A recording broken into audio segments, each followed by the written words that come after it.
सच्चाई और साहस, नए सम्राट की कहानी। एक राज्य का सम्राट बूढ़ा हो रहा था और उसे यह महसूस हो रहा था कि अब उसे अपने उत्तराधिकारी को चुनने का समय आ गया है। उसने अपने सहायकों या अपने बच्चों में से किसी को चुनने की बजाय कुछ अलग करना चाहा। उसने राज्य के युवाओं को एक साथ बुलाया। उसने कहा, मेरा समय आ गया है कि मैं अपना पद छोड़ दूं और अगले सम्राट को चुनूं। मैंने निर्धारित किया है कि मैं तुम में से किसी को चुनूंगा।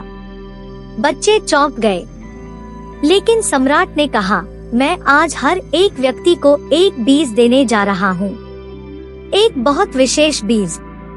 मैं चाहता हूँ कि तुम इस एक बीज को आज ही रोपो, पानी दो और एक साल बाद आकर मुझे बताओ कि तुमने इस एक बीज से क्या उगाया है।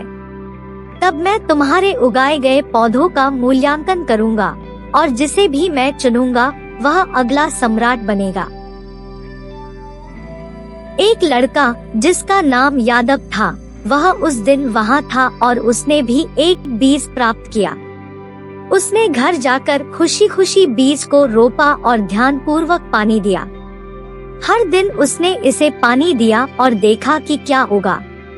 लगभग 3 हफ्ते के बाद कुछ और युवा लोग अपने बीजों और उगाए जा रहे पौधों के बारे में बात करने लगे। यादव ने अपने बीज की जांच की, लेकिन कुछ भी नहीं उगा। 3 हफ्ते, 4 हफ्ते, 5 हफ्ते बीत गए, फिर भी कुछ नहीं उगा। उस वक्त तक अन्य लोग अपने पौधों के बारे में बात कर रहे थे, लेकिन यादव के पास कहने के लिए कुछ नहीं था और उसे महसूस हो रहा था कि वह एक असफल व्यक्ति है। 6 महीने बीत गए, लेकिन यादव के मटके में फिर भी कुछ नहीं था।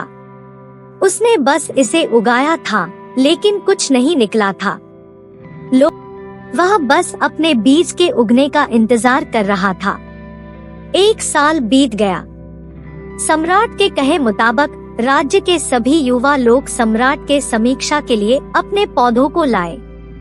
यादव ने अपनी माँ से कहा कि वह एक खाली मटका लेकर नहीं जाएगा, लेकिन उसके माँ ने समझाया कि जो भी हो हमेशा ईमानदार रहना चाहिए। यादव अपने खाली मटके के साथ सम्राट के पास गया। जब यादव पहुँचा, उसने देखा कि दूसरे युवा लोग कैसे उगे हुए पौधों की विविधता की बात कर रहे हैं, लेकिन यादव के खाली मटके को देखकर कई युवकों ने उस पर हंसी। कुछ उसके लिए तरस खा रहे थे और कुछ बस बोले, कोई बात नहीं, तुम्हारा प्रयास अच्छा था। जब सम्राट पहुँचे, उन्होंने कक्षा की ओर देखा और युवा लोगों को स्वागत किया। यादव सबसे पीछे छुपने की कोशिश कर रहा था, क्योंकि उसे डर था कि सम्राट उसके खाली मटके को देखकर गुस्सा हो जाएंगे। तुम्हारे कितने महान पौधे, पेड़ और फूल हैं, सम्राट ने कहा। आज तुम में से कोई अगला सम्राट नियुक्त होगा।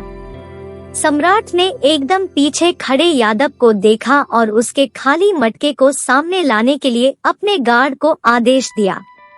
यादव डर गया। सम्राट जानते हैं कि मैं एक असफल व्यक्ति हूँ।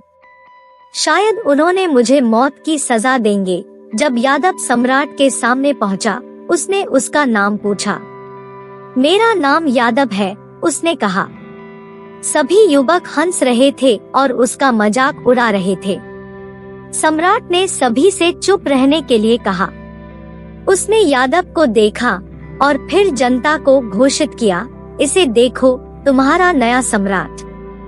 उसका नाम है यादव। यादव को विश्वास नहीं हो रहा था।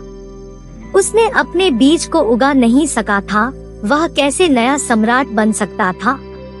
फिर सम्राट ने कहा, 1 साल पहले मैंने यहाँ हर एक व्यक्ति को एक बीज दिया था और कहा था कि तुम उस बीज को लेकर रोपो, पानी दो और आज मुझसे वापस मिलो। लेकिन मैंने तुम्हें उबले हुए बीज दिए थे जो नहीं उगेंगे। तुम सभी ने यादव को छोड़कर मुझे जो उस बीज से उगे ही नहीं, वो पेड़ लाके दिया। यादव ही एकमात्र व्यक्ति था जो ईमानदारी के साथ मुझे मटके में मेरा बीज ही लौटाने का साहस किया। इसलिए वही व्यक्ति है जो अगला सम्राट बनेगा।